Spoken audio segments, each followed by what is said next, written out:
doing, folks? Welcome back to the Dash of Elan. Got another video for you. This time, a combat example, a new series I'll be doing that'll explore various sets of rules and give you all kinds of examples of play. In this case, we're looking at Rommel. We're going to do a combat example. Basically, some Germans have crossed a river and the Americans are counterattacking to try and force them back. We're going to give a detailed example of how it is resolved and all the mechanics involved. So if you're new to Rommel, I hope this will be interesting and useful for you in learning the game. So let's sit back, relax, and check out this example of combat in the Rommel rules. All right, in this detailed combat example of the Rommel rules, what we have here is we have two companies of Fallschirmjäger. They have the straw-colored bases. Managed to get across the river. They used boats in the previous turn. Supporting them is a Stug company or an assault gun company. Now, the assault guns that had crossed through the bridge, as you could just barely see it in the picture there, closest to the picture. In a previous turn, they fought a combat, and all three companies of Germans were forced back to retreat, and therefore they are tipped currently. It is the Americans' turn, and they've quickly decided to counterattack these troops. They have two companies of armored infantry supported by an M4 Sherman company. So let's see if the Americans can finish off these Germans and force them back across that stream. Let's jump into the example. All right, folks, let's look at this combat and give you an idea how it works in Rommel. The Americans, they are the attacker. They are the active player. They moved into the German-held space. The Germans are the defenders, the passive player. Now, basically how this works is both players will start off by calculating the combat value of each unit in the combat. The Americans have 3 units, the Germans 3. The Americans have 2 units of motorized infantry and a Sherman. They're going against 2 Fallschirmjäger units and a Stug unit. Now, usually the stats for these, you can have them showing on the bases themselves with little tabs or whatever, or markers or dice or whatever. Or you can have roster sheets like I'm using currently, and this is the values we're after right here. Basically, each column represents if they've taken any hits. The first value is a 4 for the Sherman, followed by a 3, followed by a 2. Now, if they're fresh, haven't taken any hits, it's 4. When they take their first hit, it'll drop to 3. When they take their next hit, it'll drop to 2. So you see how that works. It's kind of reminiscent of Blücher, Sam Mustapha's other set of rules for Napoleonics. Kind of works the same way as Elan in this case.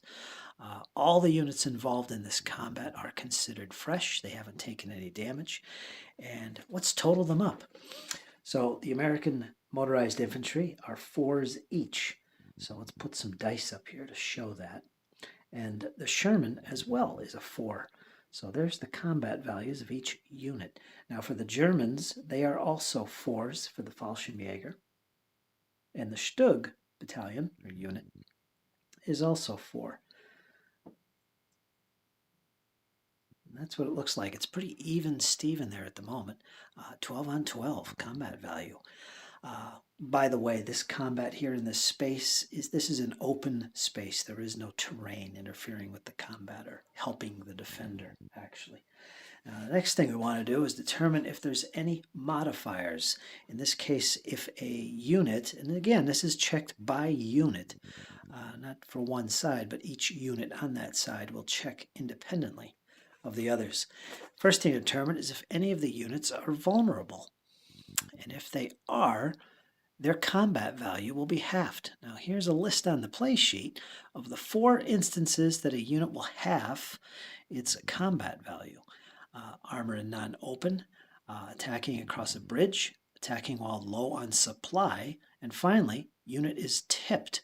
Now this last one does apply because all the German units, each of them, is tipped. Each unit will thus 1/2 its combat value. So their 4s become 2s. That's not a 6, there you go, 2. So suddenly there's a 2-to-1 advantage for the Americans in this case. Now, no matter how many of those modifiers apply, you only halve it once. Now, the bonuses would come from tactics or events that you play, and we'll get into that in a bit. And basically, how that works is it doubles the combat value of the unit concerned. And regardless of how many apply, it's only doubled once. So it's just like vulnerability. As one of those modifiers applies, you only half it once. If both apply, where a unit doubles its dice and is also vulnerable in halves, they cross each other out. So the combat value wouldn't change in that case. Just keep in mind, this is checked per unit. Each unit checks whether or not it is vulnerable or has a bonus, and its combat value independently may change. Now, of course, these are all totaled for each side once this is all done. For instance, the Americans have 12 currently, and the Germans have 6. So those totals will be used to determine casualties later on in the combat sequence. However, the next thing we have to do is determine if there's a tank battle. Now, in this case, there won't be a tank battle, but I'll go through it real quick. Basically, if each side has at least one tank involved in the combat, both sides, both players, will determine which of their tanks, if they have more than one, is the leading tank. Those two opposing leading tanks will compare their armor ratings, and if one side has an advantage, a higher armor rating, it will cause an extra hit come casualty time, as long as his side causes at least one casualty from the normal combat. So it's a little bonus hit that you cause on the enemy's tank. Now, that hit, of course, would have to be applied to the opponent, to the opposing leading tank. It's not spread to other units involved in the combat. Once that's done, you figure out the normal casualties and distribute them normally. But in this case, both tanks have the same armor value. Now, just to go over this real quick, the Sherman has an armor value of 4, or 3 rather, sorry. The Stug has 2 armor values, a 4/3. And what that means is that whenever it attacks, the first number will be 4. It'll have an armor rating of 4. But if it's defending, like in this case, it uses the second value, which is 3 in this case. So comparing both armor values, they're both 3, so there is no tank battle. There won't be any extra hits caused on the opponent. So we can safely ignore. So the next thing we want to do is, starting with the Americans, the attacker, the active player, and this will be followed by the defender. But first, the American determines if he's going to include a barrage in this combat. Now, if this element that these units are part of, if he has artillery in this element that he's from, that's within range, he can call it in. And you determine this for each unit involved. So that will tell you right away that the most barrage you can get in here is 1 barrage per unit, which would be 3, because that's the max. In this case, all 3 of these Americans are in the same element, and this element they belong to has 1 artillery battalion available to come in and throw a barrage in, and that's the M7 Priest. It is in range. It's 1, 2, 3, 4 spaces away from this combat space, and it has a barrage strength of 3. Because it's part of this element, they can be called in by any of these units and add its barrage strength to the combat. So suddenly their 12 becomes 15. So now the Americans are gaining even more advantage over the Germans. At this point, the Germans get the opportunity to do so. However, in this circumstance here, Germans have no artillery. They do have Nebelwerfers, but they can only be used when the Germans are attacking. They can't be used to support a defense. The Germans here are defending, so they can't call in any Nebelwerfers. Now, when an artillery unit does support an attack by throwing in its barrage, it will be tipped as a result. In other words, it's pointing towards a corner. Can't do any more after that. So this is the case. The next step, once the players can see the values, what they are at this point, they go to their command posts and secretly determine if they're going to choose any tactics. to apply to this specific combat. So we're going to look at that next. Okay, let's take a look at the command posts for both sides. We've got the Germans and the Americans here. Let's start with the Americans. Take a look at the command post and see what it's all about. Now, here's your ops file. This is where you put your ops that you currently have available. The Americans currently have 5 ops available. They're going to use them to do various things in the game, such as put them on events during the events segment of the turn, or use them in combats if they're the defender or the attacker. You can choose tactics in here, and you choose them by putting an op on the appropriate tactic that you're going to use. There's also general tactics down here in green that you can use if you're the attacker or the defender. In this case, the Americans are the attacker. They're going to look at the offensive tactics category. Let's zoom in a little bit there. Let's see if we can check some of these out. Now, I'm not going to go overboard at this. We're going to keep this really simple. I'll take 1 or 2 tactics that'll help the Americans out in this attack. I don't expect the Germans to try and withdraw. There is a tactic that defenders can choose called withdraw, which pulls them back from the combat, avoiding casualties. I don't think they're going to do that. They want to stick where they are and hold that position across the river. So I'm not anticipating that. So one thing I want to do is choose this tactic. Now it's called massed target. If there are 3 defending units, which there are, double the barrage value of 1 artillery unit. I have 1 artillery unit barraging in this combat. If you remember, it's the M7. It has a barrage of 3. This tactic will double it. And I'm going to do that. I'm going to choose massed target.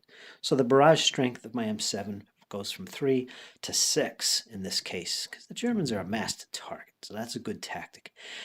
One thing I want to point out right away is that when you're placing these tactics, be sure to put the dice with the 1 facing up. That helps you remember which tactics, when there's a bunch on here that you've chosen from previous combats, are currently involved with the current combat. So anything with a 1 is the current combat. And like I said, that's to avoid confusion. All the others are going to be flipped to 6s, the ones that are from previous combats. Flip them to 6 once it's been resolved. The only limits you have as to the number of ops you can use for tactics, basically the number of tactics you can choose for a combat, is that each friendly unit involved in the combat allows you 1 tactic. So the max is 3 units in a space, 3 unit attackers, so 3 tactics max. If you only had 1 unit, it would only be 1 tactic. Outside of that, the only other limit you have towards the number of tactics you can choose is the number of ops you have in your op file. Another thing to note, I'll mention this, is that once you play an op on a tactic, it stays here. It stays here until you reset your command post, which is done at the beginning of each of your turns during the operations phase. That's how your ops get depleted quite rapidly. So keep that in mind. That's the reason why we flip these to 1 or 6 if it's a previous combat. So we're going to put this on 1 to show that it applies in this combat. Now, that's good enough. I don't think we have to spend any more. I really want to conserve my ops. So we're just going to take 1 tactic, mass target. That'll double the barrage strength of my M7. Now, let's see what the Germans do. And over here we have the German command post. You can see right away they only have 4 ops. And again, I don't want to go overboard with this. It's important to note that unless the defender decides to retreat his units or he gets wiped out with massive casualties, he's going to remain in that space and the attacker will have to retreat. So I'm going to feel pretty confident with that the Germans are going to hold out. Even if they take a lot of casualties, I'm going to keep my troops there because we want that position. Let's look at our defensive tactics. Again, I don't want to go overboard with these. I'm already at a big disadvantage, but I'm not too worried. So let's look at these. Panzerfaust, 1 infantry unit, doubles its combat value if at least 1 enemy armor unit is attacking. So one of my infantry units, and I have two Fallschirmjäger, and there's at least 1 armor unit that I'm fighting, which is that Sherman, I could take this tactic, and that sounds like a good one. So let's put an op down here with the 1 up. So that's going to double that infantry unit's combat value. Now, if you remember, the Germans are vulnerable, which means their dice are halved. This doubles it. So remember, when there's a double and a half at the same time, they cross out. So the net effect of this is that there'll be no modifier at all to the combat value of one of my infantry units. It's basically going to stay at what it started with, 4 combat value. And that's good enough for me. We're going to keep that and not go any further with this. So let's get back to the table and apply these 2 modifiers to the combat and resolve the combat. Now it's when both players simultaneously reveal the tactics they chose and apply them as modifiers to the combat values, or shifts. In some cases, some of the tactics are shifts. We'll get to that in a second. In the case of the Americans, they took massed attack, which doubles an artillery barrage. Here's 3, so that becomes 6. Its barrage strength is doubled. Germans took Panzerfaust, which doubles one of the infantry unit's combat values. So this 2 would become 4. Now we come with 2 totals here. In the case of the Germans, they have a total of 8. Let's show it like that. In the case of the Americans, their total is 12, 10, 14, 15, 16, 17, 18. So let's flip these to 3 6s to get a nice 18 as a little reminder. So I don't forget, those are the totals. Now, both sides, once they apply those modifiers, are going to roll a d6. We'll start with the Americans. And they're going to refer to this on a chart, which tells us which column for casualty allocation we use. Now, this is where we determine how many casualties we have. I'll show you that chart right here. This is the combat grid, as it's called. Each player will roll a d6, indicating which column they will use. Each of these yellow boxes represents a hit on the enemy. What you do is you roll the d6, let's say I rolled a 6, and then you look up the column to find your current combat value. Let's say my combat value was 8. So I go all the way up here. I have to equal or be less than that total. There it is right there, 8. And the number of boxes, including the 8 that are under this, is the number of hits. So 8, and then the 4, and then the 1. So it's 3 total hits scored on the enemy. They would be applied to the enemy. And the enemy would do the same thing. He'd roll d6, find his column, so on and so forth. Keep in mind, there is a second batch of modifiers that modifies which column you use. And that's where shifts kick in. And there's basically 4 of them here. Flanking the enemy, that's where you're attacking from another opposite direction or something similar to that. Flanking attack. The next one is multiple elements involved. It's a bad thing. If you've got units in the combat from different elements, you're going to be penalized with a downshift. Attacking in versus infantry in urban, mountain, or bocage, defending infantry in this terrain is going to cause a negative shift on the attacker, as you can see. And then tank shock. One side is all armor, and the other side has no armor whatsoever, no tanks. They will be penalized, the side without the tanks, the downshift. And that's how it works, my friends. So let's start this off and roll up for the Americans. Now again, the Americans' total is 18, which is pretty high. They're going to roll a d6. There's no modifiers for shifts here, the Americans. None of these modifiers apply in this case.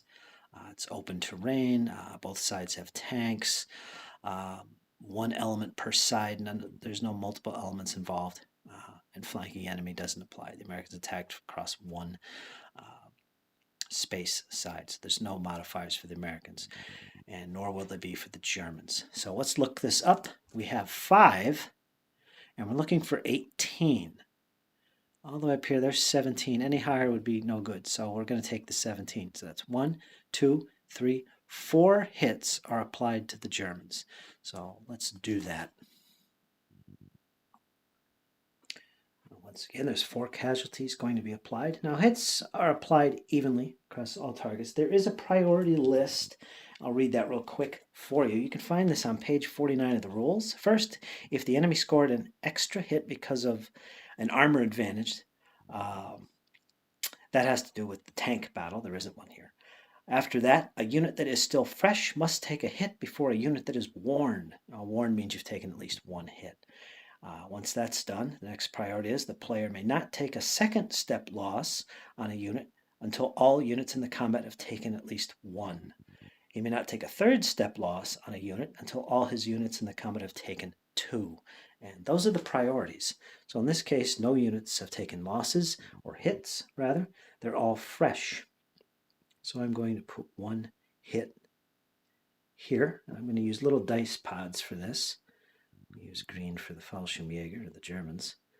And I'll put one hit on each of these units. So that accounts for 3 of those 4. I got one additional hit. Now, by the way, these hits are distributed by the owning player, the German player in this case. And he'll put a final hit on, say, this unit of infantry. So this unit will be flipped to 2. And again, I'm using little dice pods that have values on them. That shows me how many hits they've taken so far. So there we go. This unit took 2 hits, this unit took 1, and this unit took 1. Now the Americans. Let's get back to the die rolling again here and see how well the Germans do. They're going to roll a d6, and they're going to reference a combat value of 8. Let's do this. And they got a 3. Look at our chart. We're going to look for 3. And we're going to find the combat value of 8, which is, let's see, 7. Can't go to 11, so it's just 7. 1 yellow box right there. They do 1 hit. Now let's get back over here, and we'll see that all these units are fresh. There are no warns, so the American player can put this hit on any unit he wants. And he's going to put it on one of the infantry, right here in the center. So all the casualties have been inflicted. Now, we go to retreating. All right, now we're going to take a look at retreats. Now, one thing to keep in mind with retreating, it could be up to 2 spaces in total length, minimum of 1. Also, the attacker always retreats as long as there's at least 1 enemy defending unit remaining in the square. Hence, we start off with the defenders. And this is interesting because retreating for the defending side is always by choice. In this case, it's up to the German player to decide if he wants to retreat any or all of his units involved in the combat. By choice, in this case, he wants to make sure that he leaves troops in that space. He doesn't want to give it up too quick. He wants the Americans to fall back. But he does want to withdraw, retreat, 1 unit, this one here, because it's taken 2 hits so far, and that's not good. And he's going to retreat into this soft ground space. And also he remains tipped. Being tipped does not prevent you from retreating. It also forces you to become tipped if you're not tipped, like these Americans. We'll get to that. So he's done. He retreated 1 unit. He has 2 units remaining in the space. And that, of course, means that the Americans have to retreat. Now, for the attackers, their retreat path, the first space they retreat into has to be from the space they entered the combat space from. Now, these 2 infantry came from this space, and this Sherman came from this space over here, which is adjacent by corner. So let's start with the tank. Its first retreat will be to here. It's not mandatory to go 2 spaces, but it is an option. If it chooses to move a full 2 spaces with its retreat, its second space that it enters or retreats into cannot be adjacent to the space where the combat took place. He couldn't do this, go here and then here, because this would be adjacent. He could, however, fall back to say this over here or this one back here, because that ending space would not be adjacent. So he's going to retreat to this space. He has to, and he doesn't want to go a further space in his retreat. He is now tipped and thus vulnerable in combat. Now, the other 2 American motorized infantry companies, these units, they came into the attack from this space where the bridge is. We do have a guy here. Move him up out of the way. they have to retreat into this space, and they're going to remain in this space. One is enough, and they are tipped as well. Turn them sideways, facing the corner. They're done. They have retreated. So that's the end of the combat. The Germans have held the position. One unit has withdrawn. They are all tipped. The American units that engaged all retreated. They are tipped as well.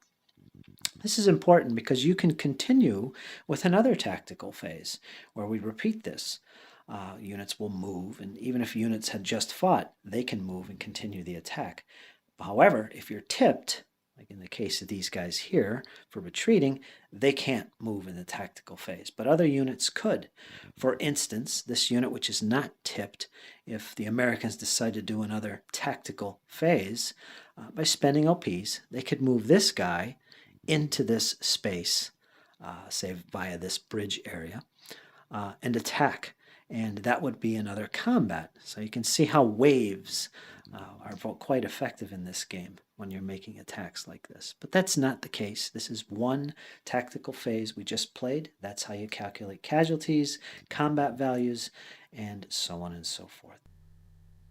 So there you go, folks. That was my combat example, the first one for Rommel that I've done for you guys. So I hope it was helpful, hope it was useful, maybe even a little bit entertaining. But there it is. Leave me some comments and some feedback on this video. Do you want to see me do more videos, combat examples of various other sets of rules, or for Rommel? Let me know and I'll see what I can do. Like, share, subscribe, and all that goodness. And as always, folks, hang in there. It's only going to get better. Take care.